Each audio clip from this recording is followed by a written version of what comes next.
part of the purpose of a true humanities education is to transmit the difficult to acquire knowledge that actually allows people to become wise enough to forestall that inevitable deterioration towards an idiot and vengeful egalitarianism. Yes. Right? It takes a lot of training. Now, you know, you said you had taught ancient languages for example, to minority students, and people listening might think, well, what the hell good is that? And well, first of all, there isn't anything you can do to empower people, which is a word I hate, more effectively than to teach them how to be deeply literate and historically knowledgeable. If you're looking to facilitate people's ability to make positive changes in their own life, there is nothing you can do that's more helpful to that than to make them literate. And if you want to help them understand who they are in the deepest sense, over and above the superficial attractions of tribalism, let's say, you have to educate them deeply in this historical realm that requires the acquisition of explicit knowledge about the central nature of the human being. And that would be the distinguished citizen, let's say, someone capable of upholding the responsibilities of a citizen, and someone worthy of the rights that are part and parcel of that. And without a deep humanities education, all of that disappears because it has to be transmitted explicitly. And so that was the proper role of the universities for years. It was.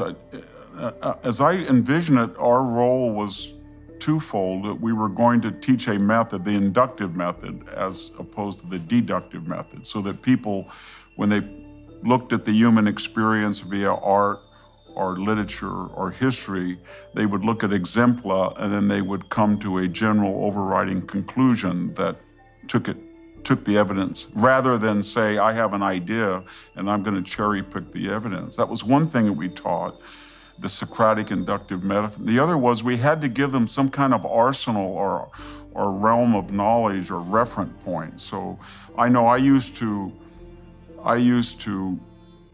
Xerox maybe 500 terms, ionic order or non-compos mentis, anything I could give as an architecture. And then everybody made fun of multiply. We had mostly essay tests, but I always thought there was a value in a multi-choice test. And key dates, generals, I would always say to the student, when you leave here, I want you to know how far Sparta is from Athens. I want you to give me 3 reasons quickly why the Mycenaean Empire collapsed. And it was funny because some of our students would sit in on interviews from Ivy League professors, and they would ask these questions. And these professors, I should say ABDs, didn't have any answers for them. They had no practical knowledge. And then one student said to me, well, why are we doing this? And I said, well, it's so that you don't have to repeat every life experience that you have.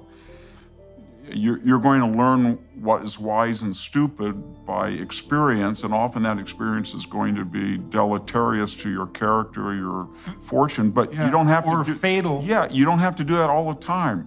If you think that sometimes people who are right are punished, or the more moral a person is, the more that he's hated, it's not you alone that experiences that. You can find comfort in Antigone.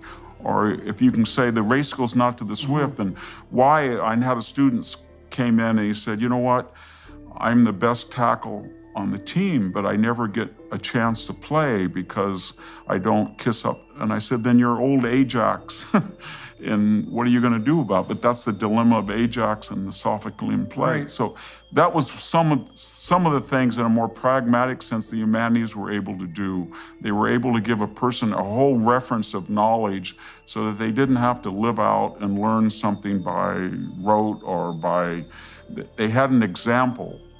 And the other thing is it gave them a sense of beauty and style. That's not optional. That's not optional for human beings. I mean, we are linguistic creatures, and we require an awful lot of cultural programming. I think we do. And every culture knows that. And so we're definitely in the situation where if we don't inculcate the wisdom of the past into our young people, then they are forced to regenerate that wisdom through painful and often fatal experience. Those are the options. And to study history and the humanities is to arm yourself against the sea of troubles and to become literate. And that is the core of the universities, and the universities have definitely abandoned that in the favor of this idiot narrative. You know, here's something you might find interesting. So I did a research study with one of my students just before I was basically, kicked out of the university for being persona non gratis. And we investigated two mysteries. The first was there a coherent set of beliefs that you could describe as politically correct? And the way we investigated that was to produce a very large body of political statements, and then to find out the degree to which people agreed with them, and then to analyze them statistically to see if there were patterns of belief. And we found two patterns of belief that were obviously commensurate with the notion of a politically correct set of beliefs. And one of them was like a politically correct liberalism, and the other was politically correct authoritarianism. And there's been quite a bit of research on the psychological front with regards to politically correct authoritarianism in recent years. So first of all, there is such a thing as politically correct beliefs, and there's an authoritarian version. But then you might also ask yourself, what predicts whether or not people will believe these theories? You know what the biggest predictor was? This is so horrible. It was low verbal intelligence. It was a bigger predictor than verbal intelligence is a predictor of grades or socioeconomic outcome. It was 0.45, a correlation whose magnitude you never get in a social science study, a walloping effect. And then the subsidiary predictors were, being female was one of them, being agreeable in temperament, which is a feminine personality temperament, and then having taken any courses that were essentially propagandistic in nature. And so part of the reason that people fall for this simplistic set of ideas is because, well, they are simple, and they're very attractive to people who want or require a unidimensional view of the world in light of both of its simplicity, let's say, but also its underlying proclivity also to identify a convenient enemy. I think that's true. I had a student, I mentioned it in the Dying Citizen, but I had a student who once said to me, well, you know, this country is very unfair because Wyoming has one senator, I think at the time it was for 400,000 residents. And California at that time, we were 30 million, now it's 41. But we have to have 15 million people, and we only get one senator. And I said, now, why would that be? And he said, because the founders were not democratic. I said, yes, but why weren't they fully democratic? And do you have, the House was going to be elected the whole House flips every 2 years. It represents 750,000 people. So it is democratic, but it's balanced by the Senate that flips every 3 years. I mean, 1/3 only flips every 2 years. You have to be older. It represents states. It's America as defined by the individual 50 states, not the people. That's the House. And this then is balanced by the executive. And the person was so arrogant because he was so ignorant, but he had got this catchphrase in his mind that America's a democracy and therefore the Senate's not democratic. And then, so I was very interested in this. And so I went in, when I was doing I didn't realize there was a whole body of scholarly literature attacking the Senate from law schools and from political science departments. The Senate is sort of the last target of the left. They're trying to change it. There's a whole body of research showing just how toxic and conservative and anti-liberal it is because it doesn't represent people. It represents states, and that the representatives in some states, senators in some states, have larger constituencies than Senate and the other. And the Supreme Court has already ruled one man, one vote as it pertains to House districts, and therefore it must rule that the Senate, each senator must be proportionally equal.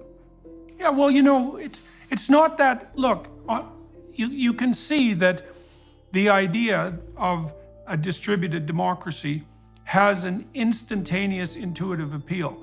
it takes a lot of sophisticated thinking before you can understand that there have to be intermediary institutions, right? And part of the purpose of a humanities education was to give people that wisdom. Absolutely. Say, look, the problem with radical democracy is that it can degenerate into rule by the mob, yes. like impulsive rule by the mob. And that's the danger of populism, for example. And I do believe that, you know, there are stellar opportunities on the educational front at the moment as the responsibility for proper education is abdicated by the universities. There's an economic opportunity and a conceptual opportunity. And, you know, the US is a pretty damn dynamic place on the entrepreneurial front, and it certainly might be the case that new institutions will arise to fill the void that's left by the universities as they collapse. And it might be that places like Hillsdale are on the forefront of that. We'll see how that happens.